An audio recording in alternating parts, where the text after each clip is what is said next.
আজকে হলো বন্ধু সুভাষিসের জন্মদিন, তো সেই কারণে এখন চলে এলাম কেক কিনতে। আর কেক কিনতে এসেছি তো আমি আর ময়ূক দুজন মিলে সবাই মিলে টাকা তুলে সেই 50 করে তুলে এখন কেকটা কিনছি। যাই হোক, আমরা এইভাবেই জন্মদিন পালন করি সবার। তো এখন কেকটা নিয়ে আসলাম সেই ম্যাকেনজিতে। আর এই যে তোমরা দেখতে পাচ্ছ বার্থডে বয়কে সুভাষিসকে। এখন মেন কথা স্পার্কেলটা ধরানো যাচ্ছিলই না একদম। তো যাই করে হোক, এই দিক করে ওই দিক করে স্পার্কেল শেষমেশ ধরানো গেল দিয়ে। তো এখন কেক কাটছে বন্ধু।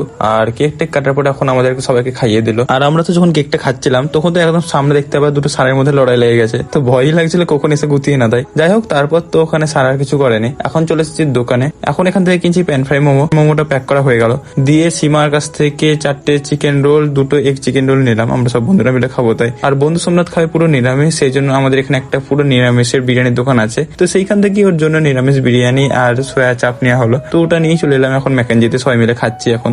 দিয়ে তো আমাদের খাওয়া হতে যত কটা খাবারের প্যাকেট ছিল সবকটা আমরা একটা প্যাকেটের মধ্যে ভরে নিলাম। দিয়ে তো প্যাকেটটা নোংরা ফেলার জায়গাতে ফেলে দিলাম আমরা। আর আজকের ব্লগটা ছিল এইটুকুটাই। দেখা হচ্ছে তোমাদের সাথে নেক্সট অন্য ব্লগে। চলো বাই।